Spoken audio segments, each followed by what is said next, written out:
Hello dear students, today we take up application part of motion of charge in uniform magnetic field. Cyclotron. What is cyclotron? Let us see. Introduction. Professor Lorentz was awarded Nobel Prize in Physics for conception and development of cyclotron. It was Professor Lorentz who for the first time developed the cyclotron. It is a low energy particle accelerator in which low energy alpha particles and protons can be accelerated. Now electrons can also be accelerated but being lighter than proton, because mass of proton is equal to 1836 times mass of an electron. So electron is lighter than proton. It acquires tremendous velocity, due to which mass variation starts. The effective mass of electron becomes equal to m0 rest mass divided by under root of 1 minus v square by c square, where v is the velocity of electron and c is velocity of light. Therefore, electrons are not accelerated in cyclotron, and is the drawback of this machine. Drawback of cyclotron. Electrons are accelerated in another accelerator called as betatron.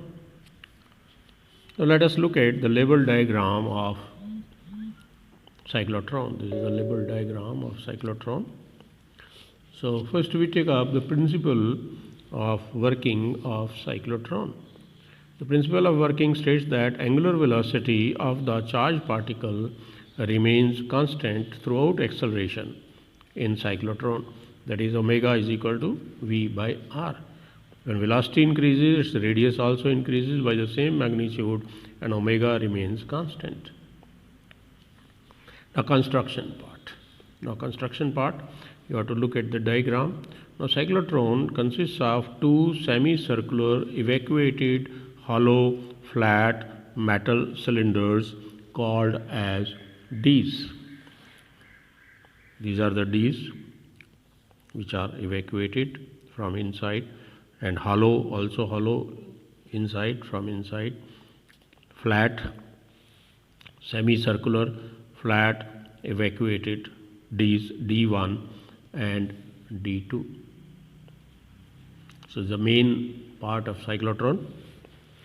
It consists of two semicircular evacuated hollow flat metal cylinders called as Ds, D1 and D2. Then there is a high frequency oscillator, HFO. This is high frequency oscillator HFO, which provides electric field to the Ds. It is connected to the Ds, D1 and D2. Third, the Ds are mounted in a vacuum chamber located in an intense magnetic field B directed along positive y-axis, provided by the pole pieces of a permanent magnet. So there is a magnetic field acting. The Ds are placed in an evacuated chamber, and field is intense.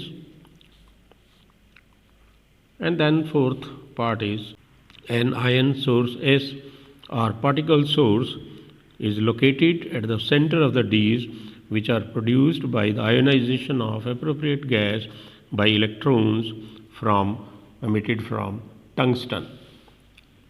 Ion source S. So it's a particle source which is located at the center of the Ds and makes the particles enter along positive z-axis. Working. The beam of charged particles to be accelerated are injected into the Ds near center along positive z-axis.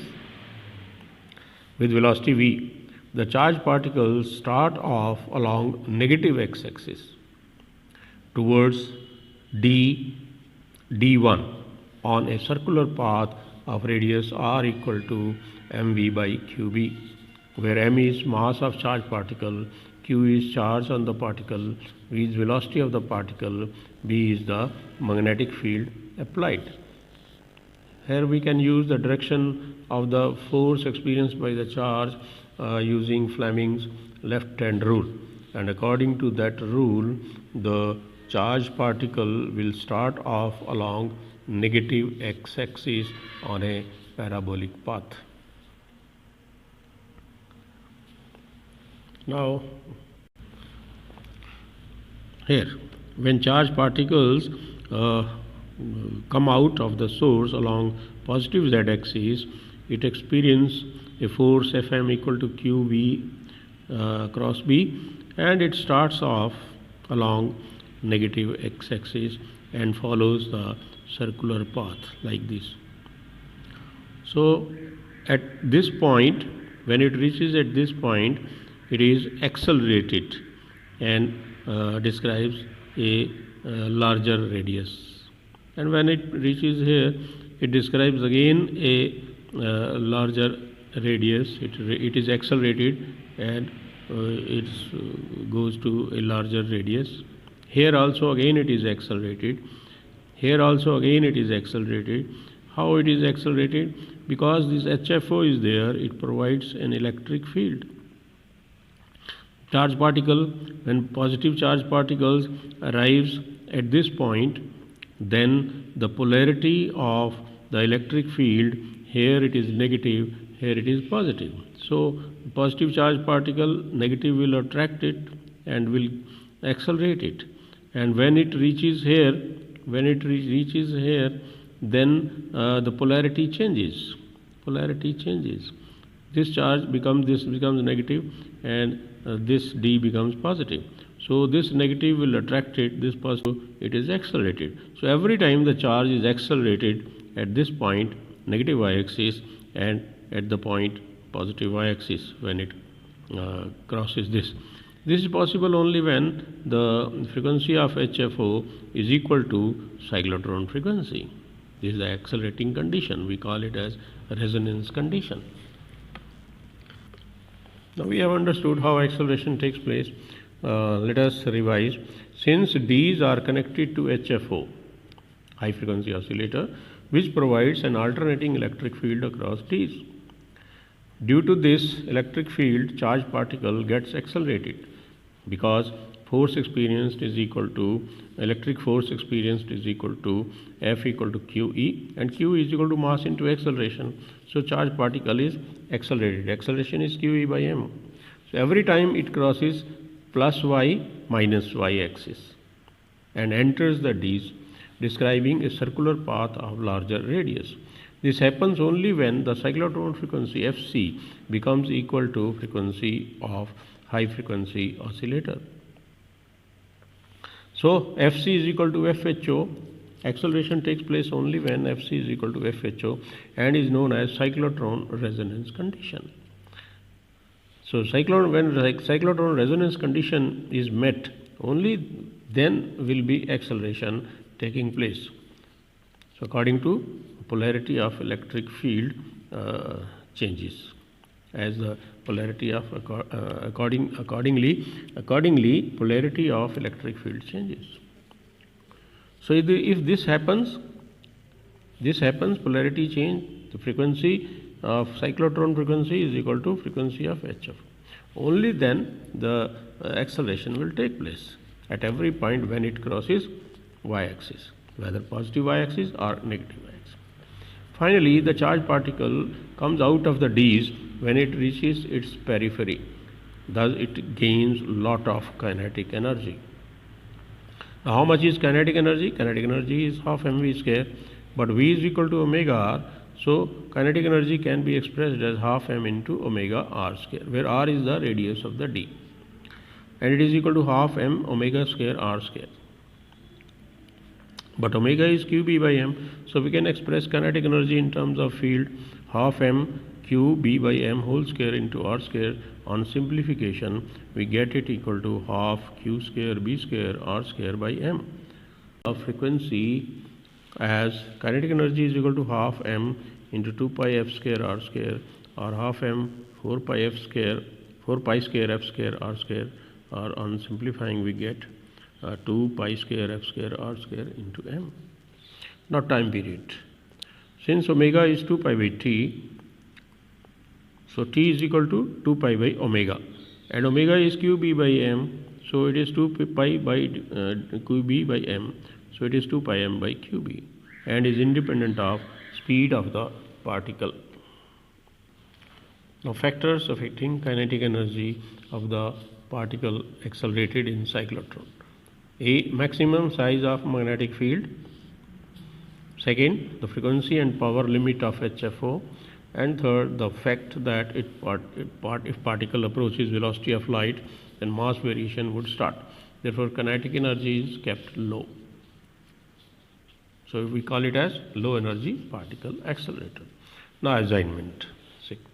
Questions of assignment. Question number 8. If the voltage between D's be 1000 volt and a proton of charge E goes through D's 1000 times always at the correct time, calculate energy of accelerated proton in million electron volts. So the answer for that, you solve this numerical using the formulas. Question number 9. In a chamber, a uniform magnetic field of 6.5 Gauss is maintained. An electron is shot into the field with a speed of 4.8 into 10⁻⁻⁶ meter per second, normal to the field.